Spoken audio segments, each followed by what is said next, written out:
Hello, everybody.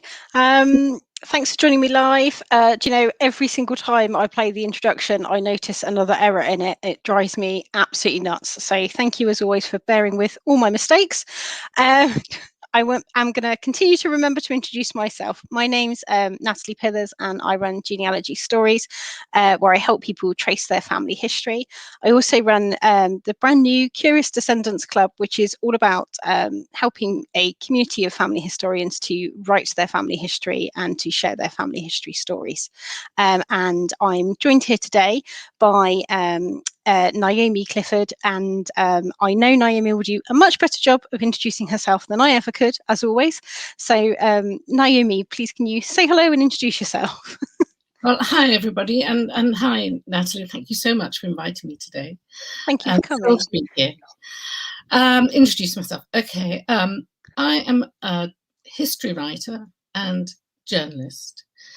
I graduated a long time ago in history, but I don't have a string of academic letters after my name. I focus on, getting on with the job and writing the history. And I focus on women who are unknown. So I've written a book about women who were sent to the gallows in the Georgian period, and a famous murder case in Birmingham, and a girl who was abducted for forcibly marrying. So I tend to focus on those women who are not well known to history and tell their stories. It's the stories that I like to focus on. So I've got a new book coming up in September, 7th of September. And that is looking at the diaries written during the Blitz by the mother of a friend of mine. As I say, it's out on the 7th of September, and it's called Under Fire.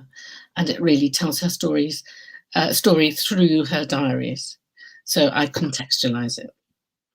I love that. I completely agree. I think the stories are so important. I think stories are how we relate to people. So I don't see why it should be any different relating to the past, really.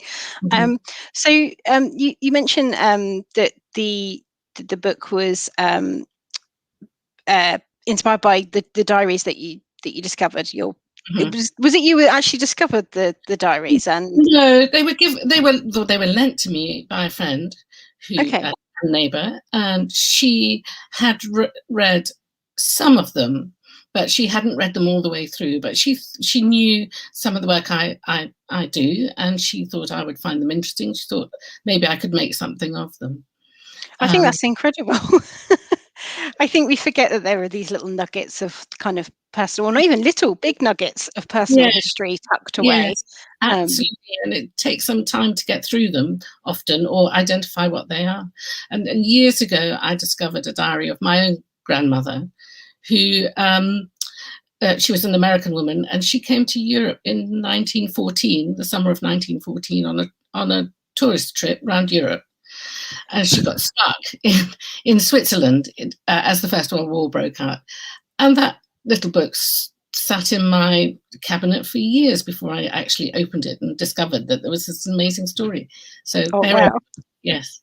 I kept a diary through the beginning of the pandemic, and I keep meaning to go back to it actually, and I haven't written it in a long time, and it's a habit that I need to get back into. But I keep thinking, I need to make sure I scroll that away somewhere so that somebody has the joy of finding it in 100 years' time. Absolutely, they will find it fascinating, I'm sure. Absolutely. How did you, once you found the diary, what was your kind of process for, reading it? And then I'm guessing you kind of had to, verify bits or research elements that she was talking about further. Can you tell me a bit about that? Well, the first thing I had to do was actually transcribe it. So type it all out. It's I can't remember, 4 or 5 volumes of extremely bad handwriting. She was unfortunately, when she was young, she was left-handed, and school made her write with her right hand. And so it actually looks beautiful, the handwriting, but it's very illegible. And she had terrible spelling as well, particularly on people's names. So I felt the only way to get to grips with the whole picture was to actually type it all out. So that really took me a long time. And as I was typing it out, these stories emerged. So, when I got to a juicy bit, I couldn't stop myself from, trying to get to the bottom of what she was saying, because of course a diary is written for many different reasons, but rarely is it to explain to a person like me what's actually going on. So a reader 70, 80 years later, she didn't have me in mind. And one thing was to try and work out who she did have in mind, and try and look at things from that perspective. So there are lots of things that really had to be delved into, and I found such amazing stories because she was very well connected, and she did have a lot of famous names in these diaries. Some of them tangential, passing references. Okay. But the big picture started emerging when I typed it. Okay, and am I right in thinking she was not an ambulance driver? Yes, she was an auxiliary ambulance driver. So that service was an adjunct to the main ambulance service, and it was started because the government predicted that there'd be a lot of casualties once bombing started. So in London, it was, there were all types of services all around the country, but in London, it was called the London Auxiliary Ambulance Service. And they would go to bomb incidents and take the casualties away. They had basic first aid, but they weren't medically trained. They did what they could. There were medical people at these incidents, but they would basically cart them off to hospital or to the first aid post. But she was also a debutante. So she came from quite a wealthy family. And so she knew a lot of people, and she lived in Chelsea, where she had a lot of friends. Okay. Is volunteering in that kind of role quite typically something that that wealthier women did, rather than perhaps women from more working class backgrounds? Well, they certainly had more time on their hands, and they were definitely targeted as a good type of person to volunteer in the services. And I think it's quite well known that a lot of these auxiliary services that attracted women, many of them were from the wealthier classes. Often, working class women and housewives, for want of a better word, they were too busy to do a job like this. But crucially, for the ambulance service, these women needed to drive. And not many families had cars, and not many women drove them. So the women who were driving were more likely to come from wealthier families. And June had been driving since she was a child. She'd been driving since she was 12 or something, and was good at it. So yes, she was ideal. And she was young, 25. Oh, that hadn't occurred to me, actually, that need to drive. I just maybe at the back of my head assumed that they taught them how to drive, but didn't even cross my mind, really. No, they needed to drive, but they had places for attendants as well. So if you couldn't drive, you could be an attendant, and you'd be in the back of the ambulance attending to the patients, stop them falling out of their bunks, because the ambulances were fitted out with double-decker bunks on each side. It's quite interesting, that history of driving, full stop, because my great grandfather, he when my granddad had first learned to drive, my great grandfather persuaded him to let him have a go in his car driving it, and said, well, I drove tanks during the war, so I'll be fine. And apparently it was the first and only time that they ever let him behind the wheel, and was absolutely terrifying.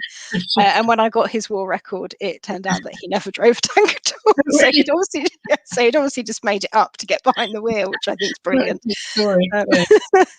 There's much more akin with horses, but not so much driving. I remember when I was talking to you before, when we were preparing for this interview, and I'm just really quickly glancing at my notes, and I've got just a really brief note here that says that your family weren't originally from Britain.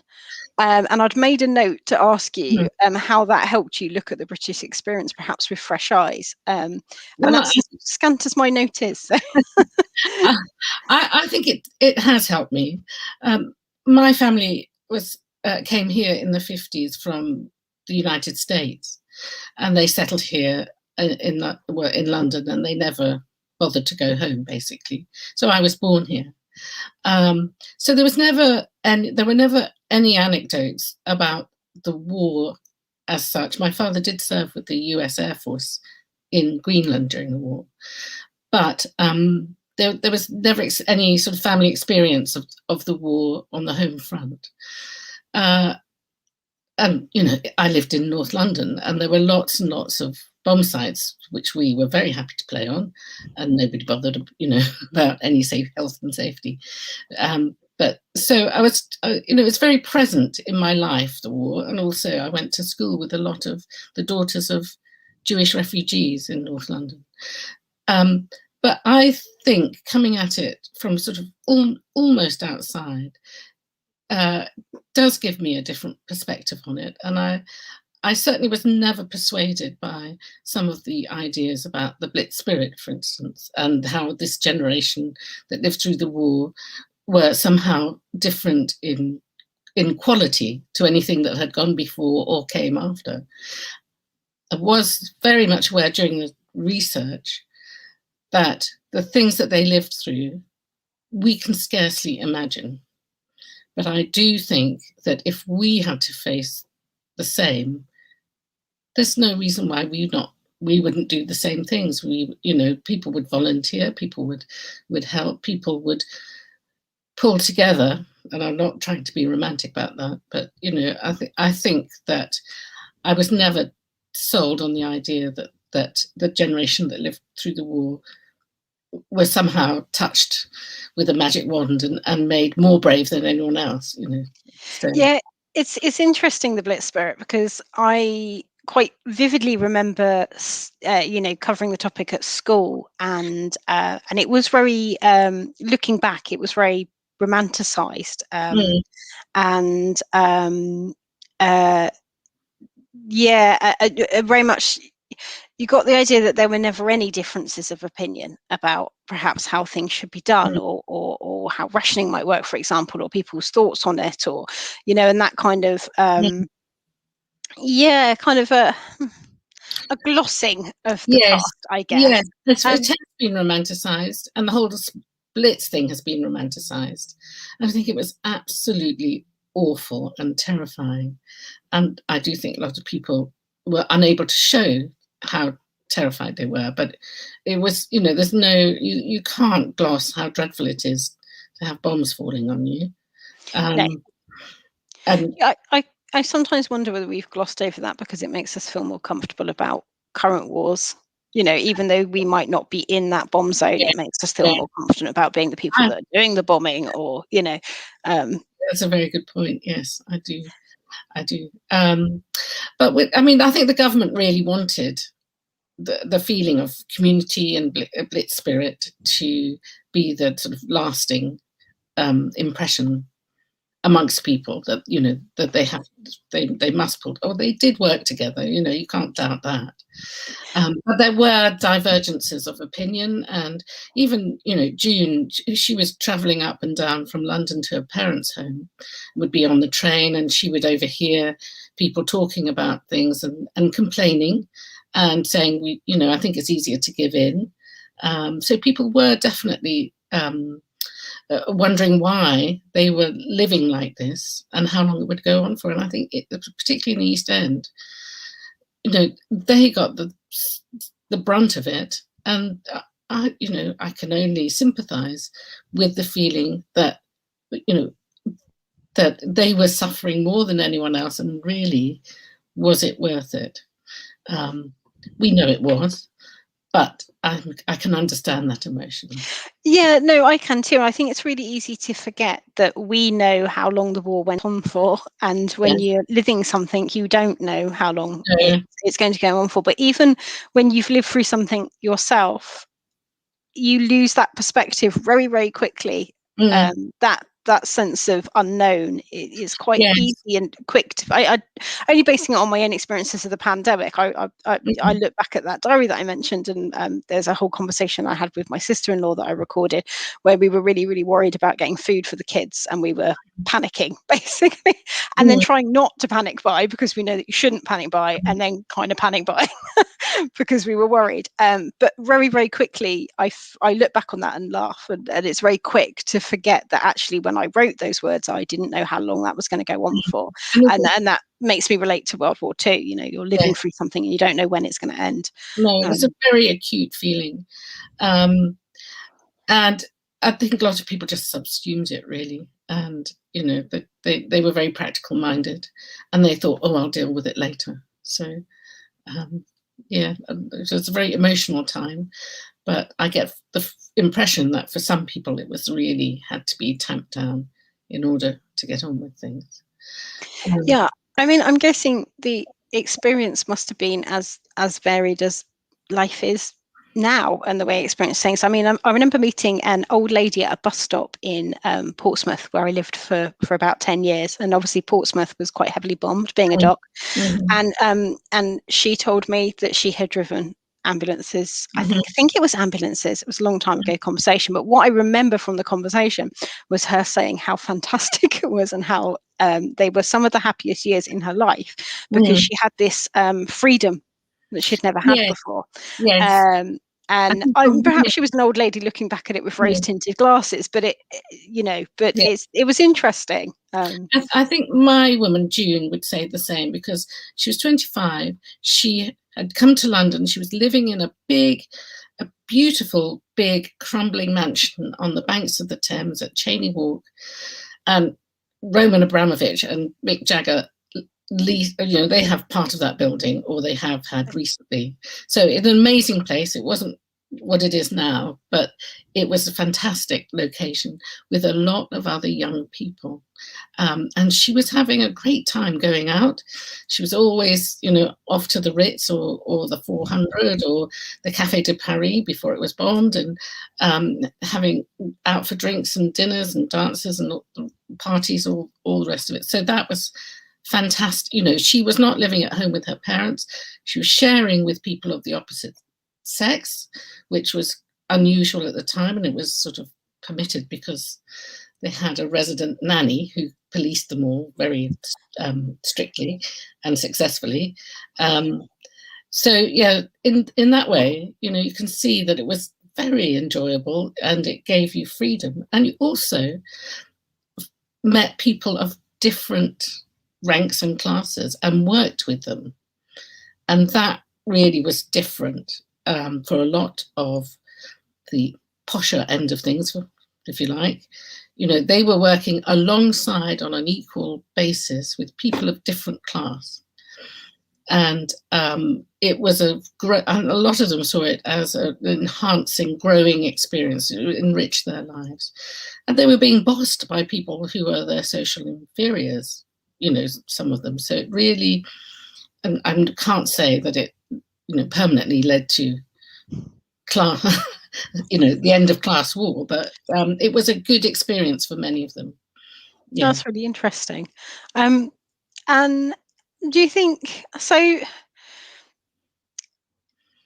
Do you think they kind of brought into the feeling of Blitz spirit at the time, in that, to what extent do you feel that people were kind of conscious that there was a positive spin, if not outright propaganda going on, and perhaps willingly suspended their beliefs, or do you think people just weren't conscious that was going on at the time? I think there was a very real feeling of patriotism, and I'm not here to define what that is, but June wrote out the words of the national anthem in her diary, and they listened to the King on the radio, and they took a lot from that. She attended, I can't remember what it's called, some sort of amazing rally in the Royal Albert Hall, and so I think people did enjoy being part of that sort of movement, the spirit of the country, yeah, for sure. but it wasn't all happy-go-lucky stuff. You know, there was a lot of class antagonism generally, and you get things like the incident at the Savoy, for instance, where an East End councillor brought 70 people to the Savoy. They were ordinary people, and they brought their babies and their children, and they went into the lobby of the Savoy and they demanded to be admitted to the basement shelters, because posh people or rich people had good shelters, poor people did not generally. And the Savoy had these amazing underground shelters that had been reinforced, and it was a political stunt, of course.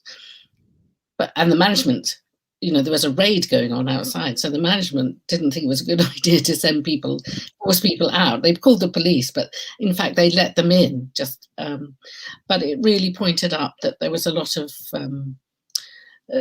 class feeling. If you start scratching away, there's a lot of class feeling, and you know that extended to food and restaurants and things like that. So I think you were telling me when we were having our pre-interview chat that, then I hadn't realised this, that restaurant, was it, am I right, restaurant food wasn't rationed? Yeah, not at first. Not at first, which you could really get whatever you wanted if you had enough money.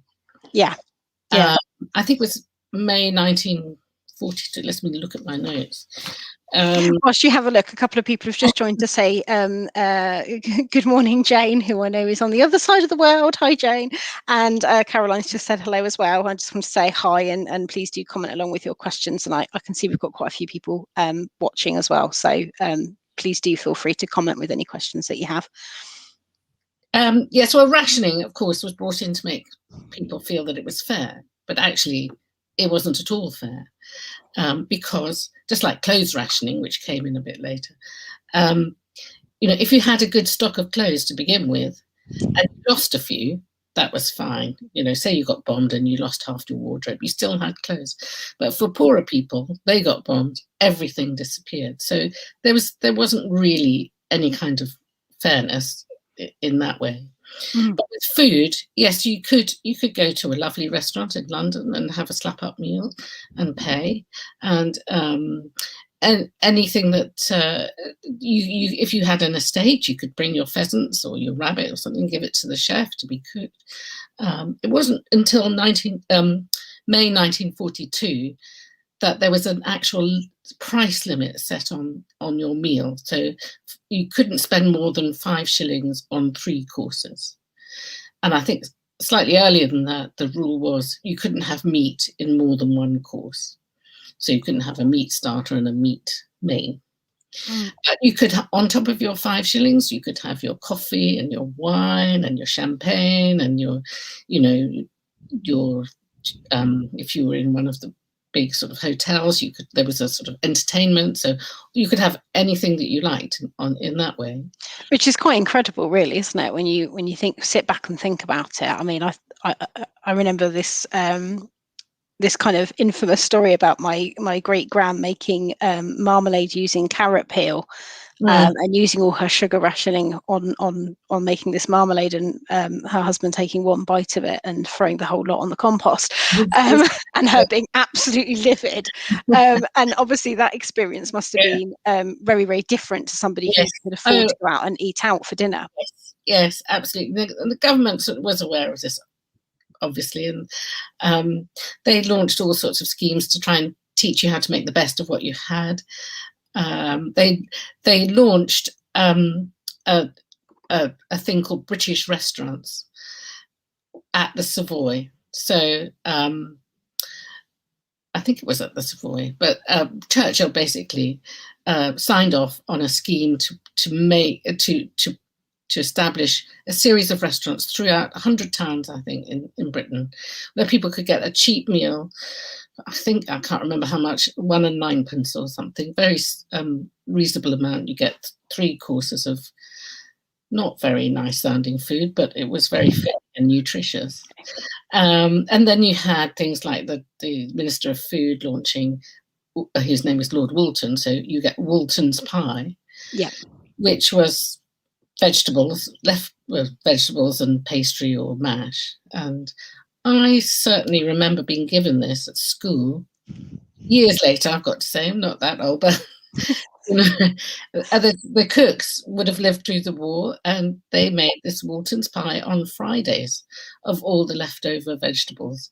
And I've got to say, it was not a nice experience. We were also still eating spam and things like, spam fritters, though they were a thing. Yep. Yeah. We still have spam fritters. It carried on a while. And also when my parents came to England, they were astonished to be given ration cards. Food rationing went on for years after the war. They had special cards as aliens. Right. My mother later donated to the Imperial War Museum. Okay. Alien ration cards. I've just had a couple of questions pop up on the subject of funds, actually. So Caroline says, what I found interesting was that many people were struggling to pay towards poor funds, including education, and were fined if they didn't pay it. And this was the case for 18 months before the war. Oh, Caroline, I don't know anything about this. This is new to me. It's an area I didn't look at, because it didn't pop up when I was researching this book. But that looks like something that really would bear investigating. Yeah, I've not. That doesn't ring any bells with me either. So definitely something to go away and have a little nose around. Thank you, Caroline. Yeah, thank you for that. And Caroline also says, were pubs serving food at this time? I don't think so. But it seems that alcohol was not in short supply. I think there was a lot of stockpiling of wine by restaurants before the war, but I haven't heard of shortages of beer.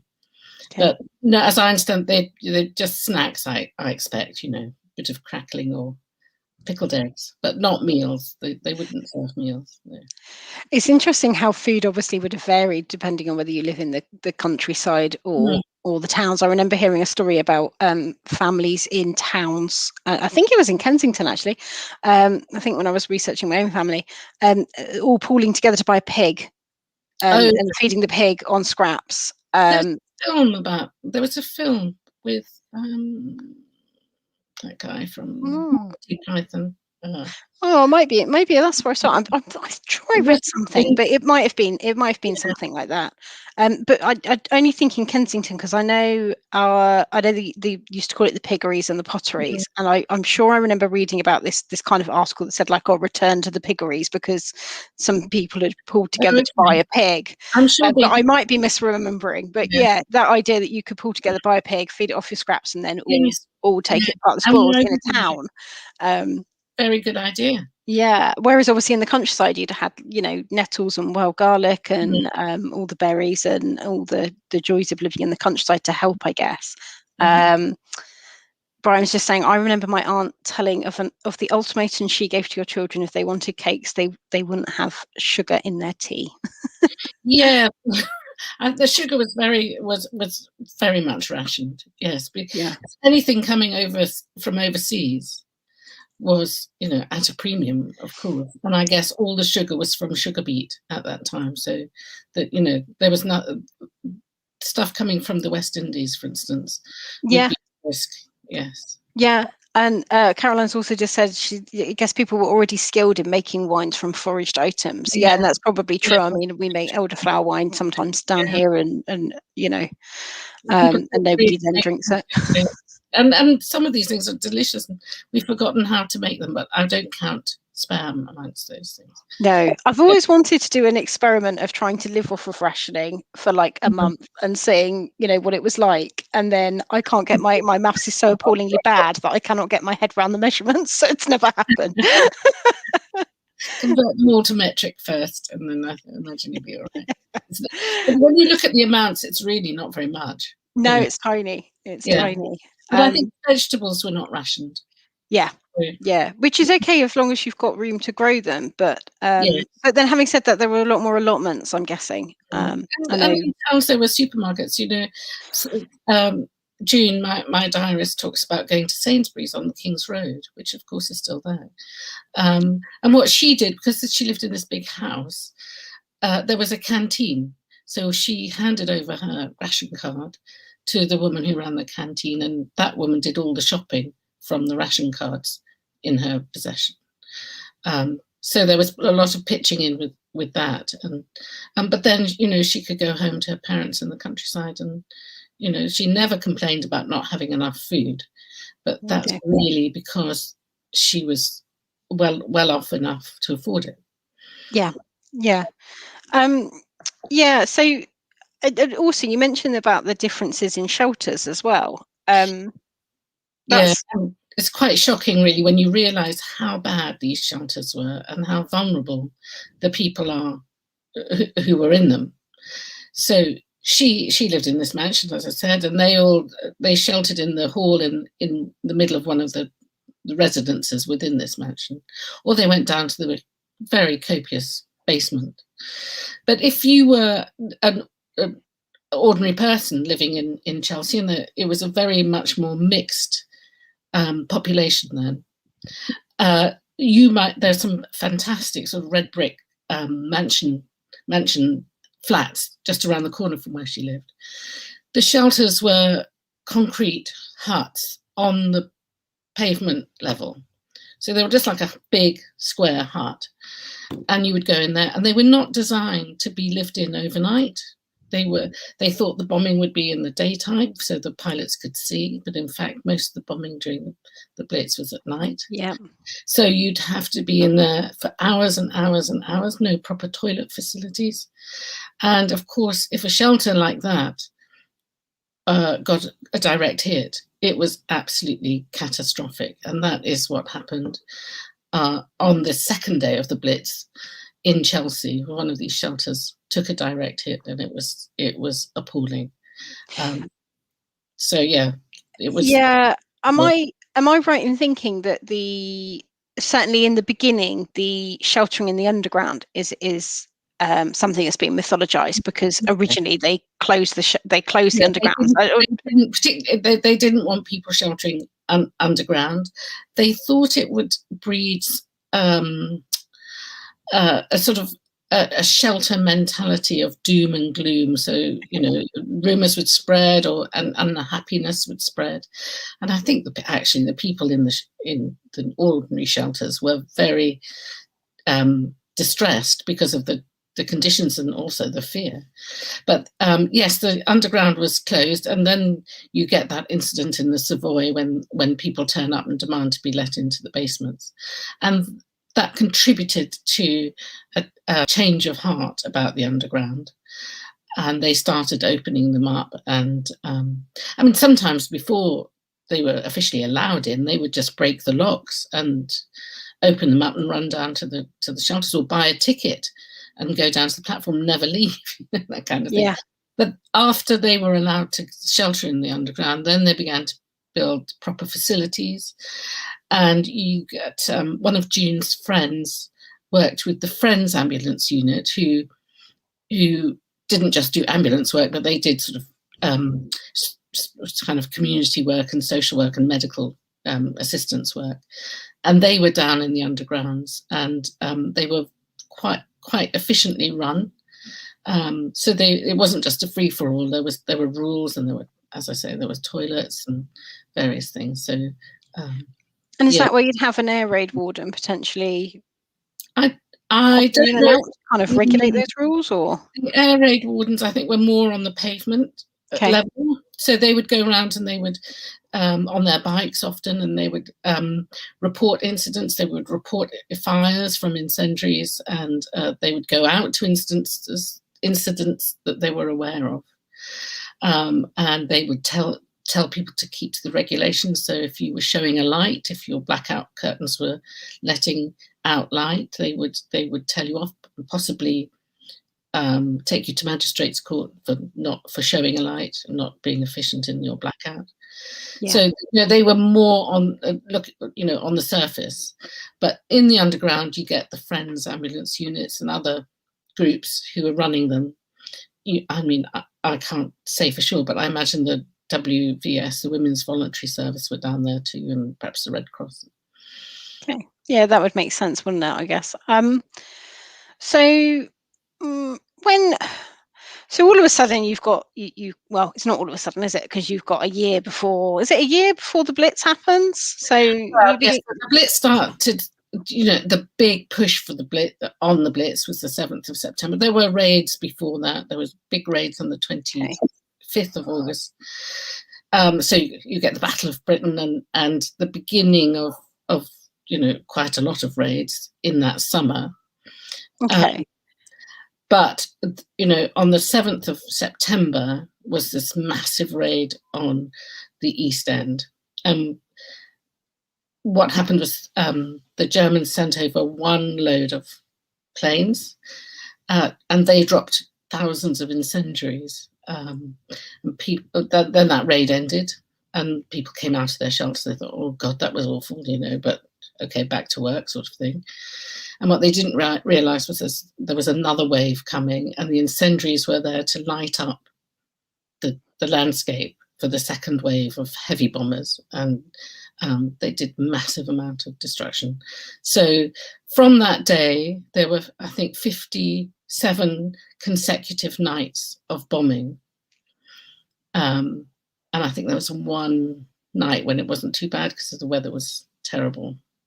I think it sort of ended I can't remember how many 57 nights are where you get to, but I think November, then you get a bit of respite and then it gets more sporadic. And after that, you get bombings on other cities around the country, but they would come back and there was some massive, intense raids after that, ending in May 41. And how I kind of, I'm using kind of finger quotes, prepared were people for the bombing and for it to be on that kind of at that kind of intensity, do you think? Well, the government thought it would happen because other conflicts had seen civilian bombing of. So if you think of Guernica in Spain, there had been other bombings on civilians. So they were expecting it, but they kind of didn't really believe it. So Churchill himself didn't really believe that Hitler would just try to obliterate or blitz London civilians, but he was wrong, of course. But when they were doing their planning, they thought there would be a lot more casualties. So they kind of over planned for it. But, when it started, people really, they took it seriously. But, it's a bit like masks now. They were all given gas masks, thinking it was going to, the bombing would start with gas attacks. Did they wear them? No. Yeah, that's human nature, isn't it? On the other hand, the gas attacks did not materialise. Yeah. I asked because my granddad lived in Ruislip near Greenford, and he was, so my nan was evacuated. They both lived there, and my nan was about 8, and she was evacuated and spent the whole of the war in a tiny little farm in Wales, and still had contact with that family that she was evacuated with, well into her adulthood, well into their late years, until they passed away. So quite a different experience. My granddad was evacuated for 2 weeks to Milton Keynes, and then his mum missed him too much and brought him back. So he spent out. Yeah. So, and why he was evacuated to Milton Keynes of all places seems bizarre to me, but he was evacuated for the whole of 2 weeks. I think like in the first wave of evacuations, and then came back and then never went again. Yes, because when they were evacuated, nothing was happening. Yeah. So they thought, oh well, nothing is happening. It was the so-called phony war. Mm-hmm. So why would you? Yes, if you would bring people back. Yeah. Yeah. Why he didn't go again, though? He always says it's because his mum missed him too much. Yeah. Well, it may have been true. It might have been. Well, she'd lost 2 other children, so it might well have been in their infancy. So, but yeah. And they had 2 shelters. They had an Anderson in the garden Mhm. and a Morrison in the house. Mhm. Yeah. I love these little stories. Actually, Caroline's back again. Caroline has come to the rescue and said that the pig story is in the Guernsey Literary and Oh, Creative okay. Hill Society book, but I'm sure I've read it somewhere else. But I am going to have to now double check myself and see whether Interesting. Yeah. I'm remembering something from a book, which is quite possible. Mhm. And she said some people living along the Midland rail line were fined for not blacking out their back windows. Presumably thought these couldn't be seen. Yeah, I suspect you probably had a lot of that. People thinking, well, like you do today, don't you? People thinking, oh, I just did slightly bend at the rules, and it doesn't really Yes, matter because yeah, nobody can see. I mean, that's human nature. I think. yeah. I think we're all guilty of that sometimes. There was also a lot of suspicion that, people were signalling, traitors were signalling to the planes up above. Well, I think realistically that just didn't happen. There were ideas of people, oh, he went up to the roof and he had a cigarette and he was signalling with the end of his lighted cigarette. People were feeling fragile and jumpy and ready to suspect people. And, people under stress do that. You Yeah, know, and I suppose then there was a campaign as well to make people, yes, look at what their neighbours were doing and be vigilant. And I yes. wonder how much, I wonder how, oh, kind of, racism and xenophobia and then just kind of Well, anti-class things. I wonder how yeah, how that must have made it I think worse. yeah. Surely, Well, yes. There were, particularly when Americans joined the war, but also just people from the Commonwealth, um, or the Empire as it was. There were a lot of foreign people and refugees. So, big Greek community, that June talks about, and a lot of displaced people in London at the time. There was, of course, just sort of casual anti-Semitism that people didn't really notice, but some active anti-Semitism, even from people that we would normally trust as, our guides through this time of year. George Orwell said some pretty awful things. So yes, I mean, some people were very interested in these foreigners. I think June, my diarist, was one of them. She was fascinated by people from overseas. But yes, and the other weird thing was that London was underpopulated. A lot of people left, so there was actually room for people to live. And Chelsea had a lot of empty properties, so these were filled with Belgian and French refugees to some extent. I wonder to what extent that I wonder how people felt when they came back, and or not so much when they came back, but how people who had stayed felt when everybody else returned. Because obviously if you've got a loved one returning from the war, there's the relief, but then as you slowly see the city fill up again, and Yes, just thinking about I think there was a huge building program afterwards. Not immediately. But people moved out, didn't they? Milton Keynes, post-war, very much developed. People moved out from the East End, so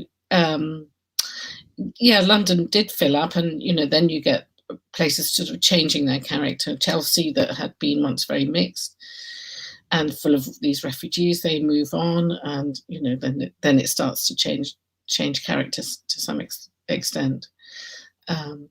So it's difficult to be general about this kind of thing. It's very much anecdotal and an impression, and I don't know how historical that is, but my feeling is that that someone like June would look at it very positively, but that might not be the case for everybody. That that London was sort of filling with lots of interesting people from all over the world. And how do you think people coped with that kind of constant threat of losing your life? So you've got the worry about people that have gone off to serve, and then you've got the worry about yourself and your family and your friends at home. And how do you think people coped with it? Well, yes, anxious. I mean, the anxiety was permanent, but you couldn't live your life in a state of active anxiety, really, without collapsing. So there was a lot of diversionary activities, I think. So June, for instance, going out all the time, dancing, drinking. She would literally come off her shifts, change, and take a taxi down to the West End in a raid. So bombs and incendiaries falling everywhere, and climbing over rubble in Piccadilly and stuff like that. So there's that aspect to it. And one side of that, one diarist I looked at, she said, "Oh, 2 fingers up to Hitler," and that was true.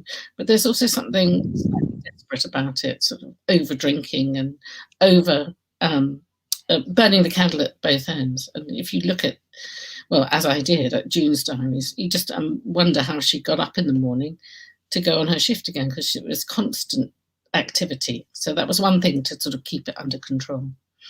Yeah, I kind of get this sense of people kind of living life to the full, but then that being right on the very edge of kind of almost being frenzied, of being a bit unhealthy. Well, she certainly, her spirits certainly descended. For various reasons, the war, but then she suffered a very a personal slight that was she found difficult. But she didn't say much about that in the diaries, but she dropped little hints. So she would say, "I'm feeling gloomy, I'm feeling glum, I'm very, everything is," she didn't quite say everything is black, but she just little sentences here and there. I get the feeling that she felt she couldn't elaborate further than that, because if she did, the floodgates might open and she might not be able to function. By and large, people did function, but they might have difficulty sleeping, they might be a bit jumpy, they might be prone to crying easily, or so it came out somehow, and it probably continued to come out for a long time in the years after the war. Yeah, of course. And not identified in the way that we sort of look more carefully at our mental health now. Yeah, no, I agree. I certainly, it's really interesting. On one side of my family, the war seems to have massive repercussions that lasted generations, and then on the other side seemed to kind of skate through, barely escaped. And it's always fascinating to me. But yeah, I was going to ask something and it's just completely gone out of my head, but I just see it because I just noticed some of the comments come up, and it will come back to me in a second. But Caroline was just saying, were there many dances held during the war? Yes, there were. And at the beginning, dance halls were shut down because they were seen as, if something happened, if a bomb, for instance, dropped on a dance hall, it would be catastrophic. And all the places of entertainment in the West End closed for a short time. And then there was a lot of pleading to open them again. And so various orders were made and they were allowed to open. But for ordinary dance halls, and there were chains of commercial dance halls as well, they were allowed to operate. They had to practice a quick exit. So there are lovely stories of the band playing very fast in order to get people to march out during their practice, to march out of the doors very quickly. And a lot of them were fundraising dances. So for service charities, for instance. And June, when she was with her parents in Hertfordshire, she went to a lot of local dances for that, to do just that. Yeah. So dancing was such an important thing to her, and I think it really was for a lot of people. It was where you could really sort of relax and let a lot of tension out. That was, and we still dance for those reasons.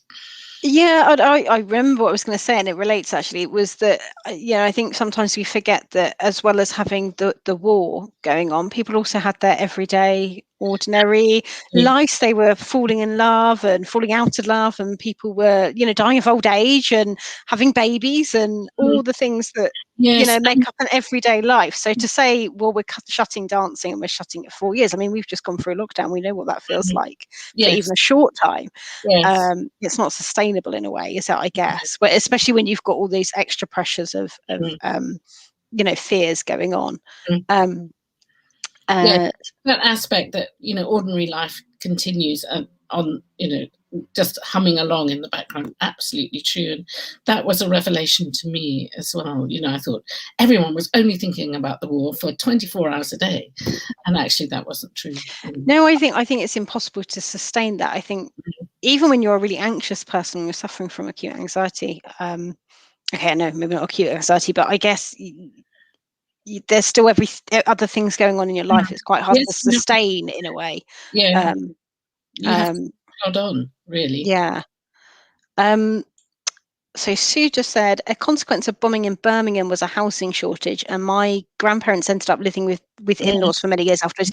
Yeah.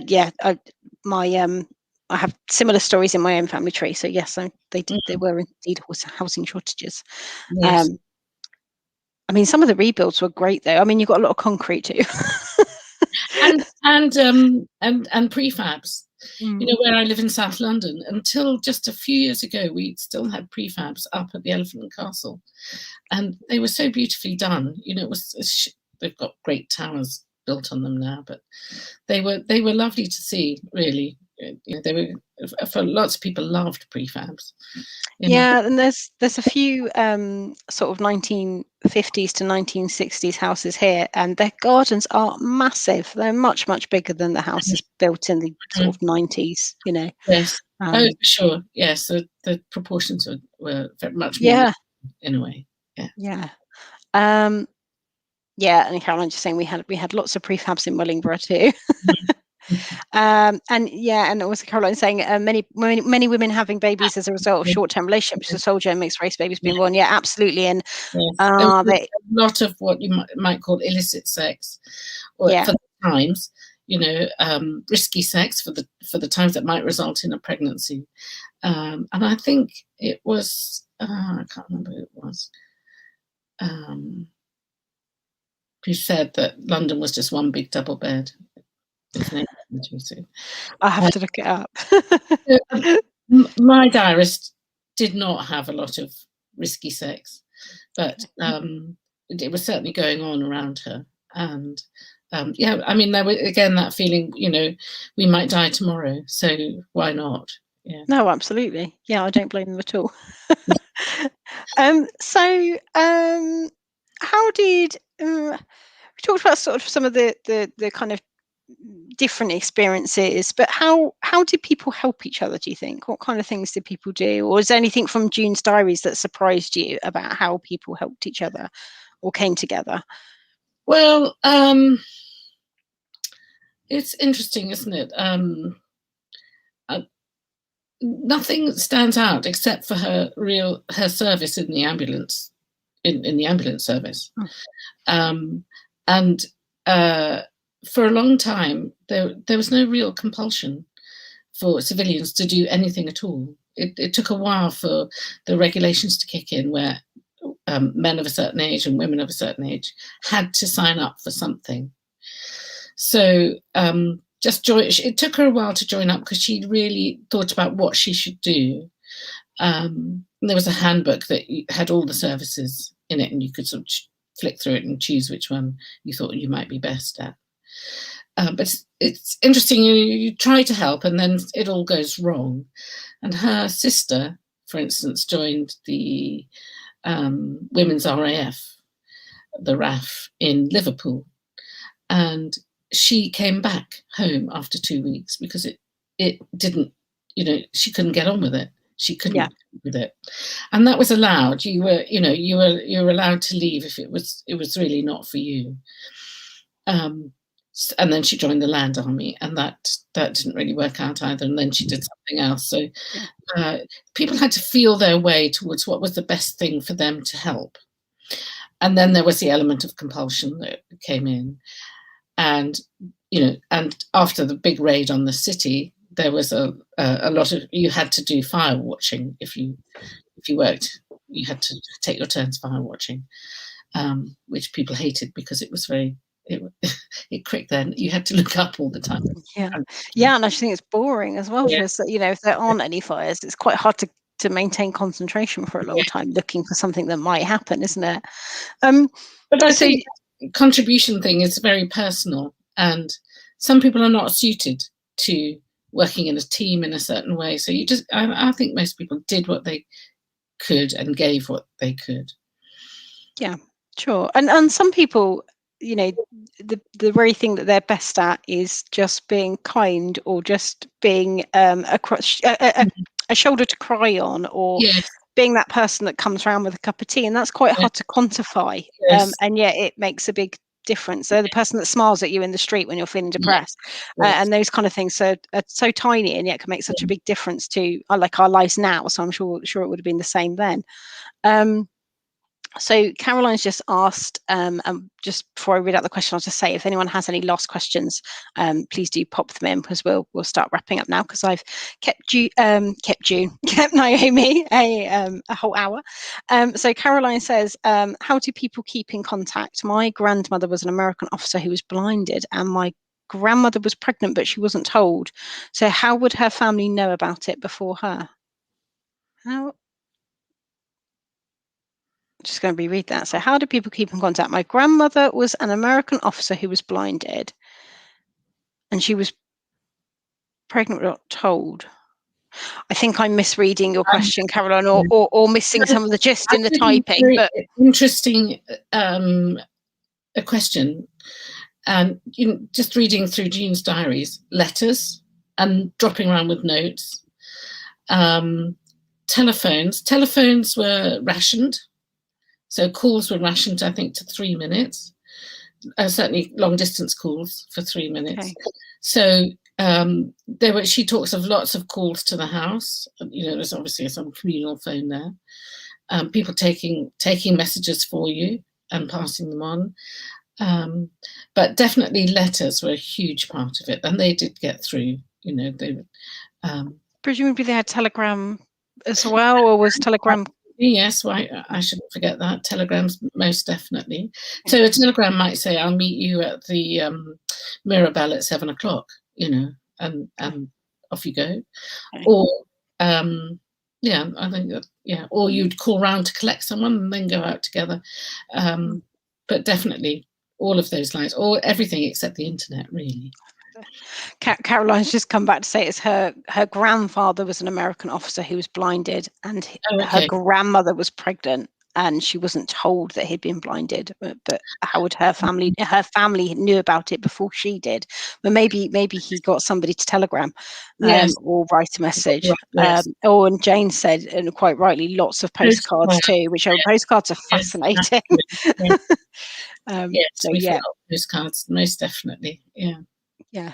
Okay. Well, Naomi, June sounds absolutely fascinating. So I'm conscious that I've kept you an hour already.